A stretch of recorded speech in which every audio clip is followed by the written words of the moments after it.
With the scavengers, what we needed to happen was for it to start off relatively slowly, like the creatures are stalking Keanu at the very beginning, and then for it to progress into this crescendo at the end where it's this mad chaos.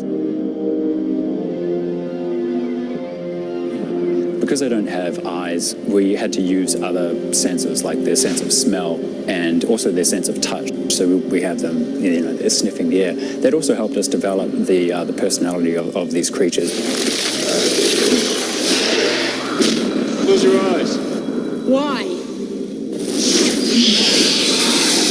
We created another species of demon called Seplovites. Every single scene of a Seplovite in the movie is computer generated. They actually only appear in one particular attack sequence in the film, and it was great fun creating the sequence. The inspiration for these characters came from a bar I went into in Yugoslavia, and we were given drinks in stemware with the stems broken off. So you had to finish your drink and you couldn't set it down, which was a particular kind of hell of its own. And so we had these creatures, and I said, well, if they had no legs, then they would just be destined, determined they always have to stay in the air. These poor guys could never land. The design of the Seplovite's wings is very much like a bat's. So we did do a lot of research into how bats fly, their motion. The general drive of the attack is that they never quite get in there. They're completely disintegrated. So we had a lot of discussions because there's been disintegrations done in movies before, and we really wanted to make sure that this was new and interesting. Imagining a real creature being completely dissolved away, there's a lot of stuff involved there. And without getting disgusting, you want to have that kind of stuff show up. You want to see that density and mass. We talked about the wing panels and how they would dissolve differently because they're these very thin, leathery kinds of things, as opposed to the wing bones and wing structures, and then compare that to the bodies.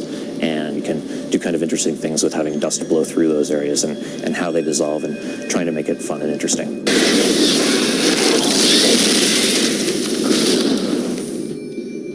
This is a sign of Mammon. Initially, Mammon had a very, very brief appearance in the film.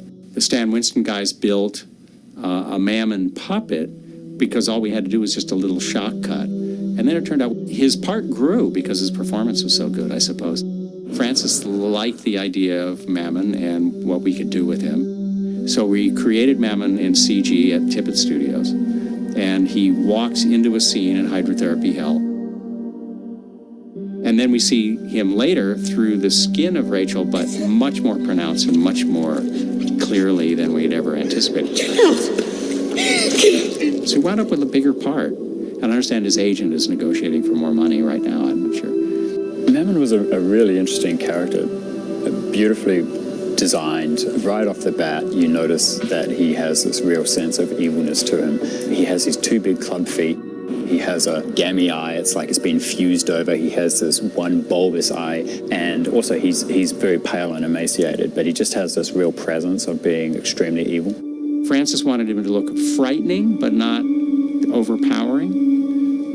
Definitely like a son, the child of Satan, but certainly big enough and strong enough and evil enough to carry the day. In the one shot where Mammon is actually coming towards Angela, we needed the start of the shot to seem almost non-assuming, and for the tension and the drama to build throughout the shot. So there were many ways that we could actually incorporate that.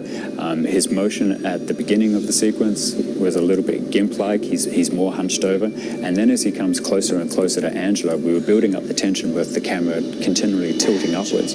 At the same time, we have his body flexing. We have these controls where his veins and his tendons on his body are actually increasing throughout the shot. So all of these little visual cues helped with that sense of tension, and then right at the very end there's the big punch.